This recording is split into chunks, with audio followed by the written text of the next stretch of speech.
ගිහිල්ලා නැගලා මම පොඩ්ඩක් ඒක බලනවා. ඕ. මම වතුර හදාගන්න. හරි. අයිබෝන්ඩ කොහොමද? ඉතින් අද මං කියන්න හිතුවේ මතකයක් ගැන මම ජර්මනියේ හැම්බර්ග් නුවර ගත කරපු සහ ලංකාවේ අපිටත් සුවිශේෂී වෙනවයි කියලා මං හිතනවා මේ ලේයෝ එක. මොකද හැම්බර්ග් වල තියෙන උඩරට නැටුම් පාසලක් වෙන අල්මුත් ලෙන්ස් මැතිනිය විසින් මෙහෙවනු ලබන ඒ උඩරට නැටුම් පාසලේ වර්ක්ෂොප් එක වැඩමුළුවකට සම්බන්ධ වෙන මටත් අවස්ථාව උදා වුණා. මගේ මහාචාර්යතුමිය මහාචාර්ය වෛද්‍යවති රාජපක්ෂ මැතිනියට ස්තුතිවන්ත වෙන්න. ඉතින් මේ අල්මුත් ලෙන්ස් මැතිනිය ගැන කියනවා නම් මම අල්මුතක්ක කියලා. අල්මුතක්ක මාව හැම්බර්ග් වලින් අරගෙන හැම්බර්ග් වල තියෙන ලස්සන සුන්දරත්වය වටේ පෙන්නලා අපි ඒ අල්මුතක්කේ ගෙදර ගියා. ගෙදර ඇත්තටම ලංකාවේ ගෙදරකටත් වඩා ලංකාවේ වගේ හරිම ලස්සනයි. ඒ ගෙදර ඉස්සරහා තියෙන චෙරි ගහක්. ඒ චෙරි ගහ දැන් මේ මල් පිපෙන සමය චෙරි බ්ලොසම් සීසන් කියන්නේ. ඉතින් ඒ චෙරි මල් හැදෙන කාලේ තමයි මං ගියේ. ඔගොල්ලෝ ළඟින් බැලුවොත් පේනවා ඇති පින්තූරේ නිකන් බිත්තර වගේ එල්ලලා තියෙනවා. මොකද ඒ ඊස්ටර් කාලේ ගියේ. ඉතින් ඊස්ටර් කාලේ මෙහි තියෙන සම්ප්‍රදායක්ලු ඒ බිත්තර එල්ලන එක පාට කරපු ඊස්ටර් එග්ස් කියලා කියනවා. මෙතකොට මේ ඉන්නේ අල්මුත්තක්ක අල්මුත් ලෙන්ස් මැතිනිය ජර්මන් ජාතික කාන්තාවක්. හැබැයි අපේ සිංහල භාෂාව අපිටත් වඩා හොඳට භාවිතා කරන්න පුළුවන්. එතකොට අල්මුත්තක්ක අපේ අමුණුගම සුරම්බා ගුරුන් වහන්සේගෙන් අවුරුදු 4ක් ඉගෙනගෙන තියෙනවා.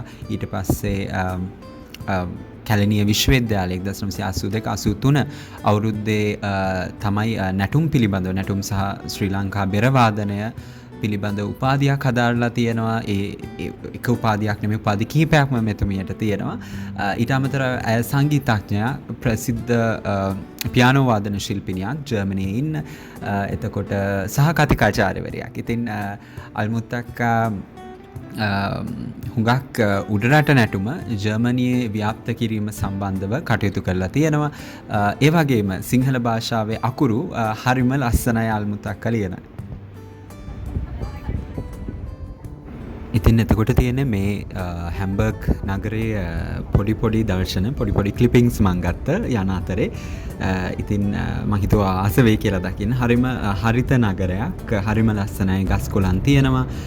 එතකොට හුඟක් පෞරාණික බිල්ඩින් තියෙනවා. ඉතින් පෞරාණික ඒ ගොඩනැගිලි අද කාලේට හරියන්න පේනවා ඇති මේ වීදුරු එහෙම දාලා හොඳට ඉරු එළිය වෙන විදිහට. එතකොට ඉලෙක්ට්‍රිසිටිත් ඉතුරුයිනේ. ඒ වගේ ශක්තිය හුඟක් පරිස්සමින් තමයි ඒ කට්ටිය පාවිච්චි කරන්නේ. හරිම අර පරිස්සමින් කටයුතු කරනවා. ඊට පස්සේ අපි වැඩමුළුව පටන් ගත්තා. ඉතින් ගෙදර ගිහිල්ලා අල්මුත්තක්ක තේ එකක් එහෙම බීලා ඊට පස්සේ අපි වැඩමුළුව කරන ඒ පාසලට ගියා. ඒ පාසලේ අල්මුත්තක්කගේ හුඟක් ශිෂ්‍යයන් ඇවිල්ලා හිටියා. එක රටේ ජර්මනියෙන් පමණක් නෙමෙයි ජර්මනියේ ජීවත් වෙන වෙන රටවල් වල ශිෂ්‍යයන්ුත් හිටියා. ඉතින් ඒ අයට මම අමුණුගම මාගේ මහාචාර්යතුමිය මහාචාර්ය වෛද්‍යවති රාජපක්ෂ මැතිනියගෙන් ඉගෙන ගන්න හරඹ කියනවා එක්සර්සයිසස් කියලා. Foot exercises, full body exercises තියෙනවා, පාස් හරඹ තියෙනවා, ගොඩ හරඹ තියෙනවා. ඔයගොල්ලෝ නැටුම් කරලා තියෙනවා නම් ඉස්කෝලේ දන්නවා ඇති. ඉතින් එය කොහොමද වෙන්නේ කියලා නටලා පෙන්නුවා.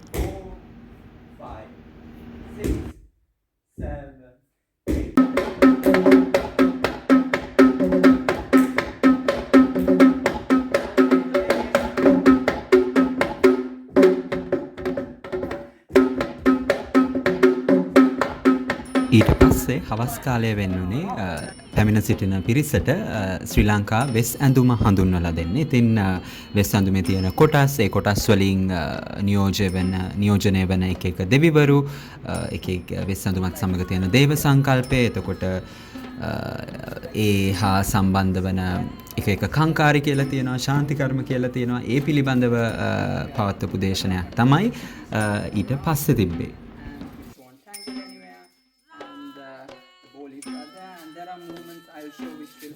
So they say even when you are getting sort of offerings. ඊට පස්සේ අපි දැනුම හොමාරු කරගන්නත් අමතක කරේ නෑ. මොකද මමත් අලුත් දෙයක් ඉගෙන ගත්තා. පැරණි පාද වලට කරන ව්‍යායාම, එතකොට සහ පැරණි තාල වර්ග අල්මුත්තක්කා සුරභාගුරුන් වහන්සේගෙන් ඉගෙන ගත්තා. එතකොට මේ තමයි ලෝක පූජිත ලංකාවෙන් බිහිවුණු චරිතයක් වෙන අමුණුගම සුරභාගුරුන් වහන්සේ මුළු ලෝකෙම උඩරට නැටුම් ප්‍රචලිත කරන්න මෙතුමා දායකා වෙලා තියෙනවා. ඉතින් මේ වගේ බොහොම විනෝදකාමීව සාර්ථකව ගත කර දවස නිමා කරේ මම අසදෘශ්‍ය වර්ණම නර්තනයේදීමෙන් අමුණුගම ගුරුකුලයට අනුව මගේ මහාචාර්යතුමිය මහාචාර්ය වෛද්‍යවතී රාජපක්ෂ මැතිණියගෙන් ඉගෙන ගත්තු.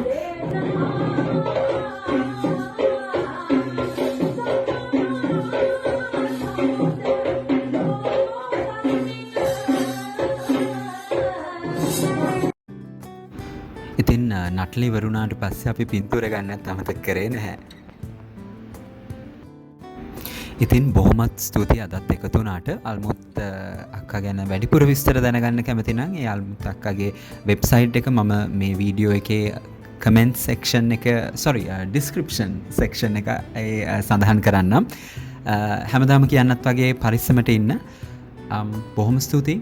කියලන්න තව පොඩ්ඩෙන් කියන්න අමතක වෙනවා. විශේෂ ස්තුතිය අගුස්ටින් ක්‍රොවෙට්ටෝ අයියට වෙස්සැඳ මේ උල්ලුඩේ කියන කොටස රැලි කරන්න හැමදාමත් වගේ උදව් වෙන්නේ අගුස්ටින් අය. ඊට අමතරව ජර්මන් භාෂාවෙන් වචන කීපයක් කතා කරන්නත් මට හොඳට පුරුදු කරා. මොකද මේ අය ජර්මනිය අවුරුද්දක් විතර ඉගෙනගෙන තියෙන හින්දා.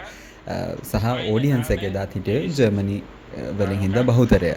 ඉතින් බොහොමත්ම ස්තුතියි අගුස්ටින් අයියට. I'm from Sri Lanka. Ich komme aus Sri Lanka.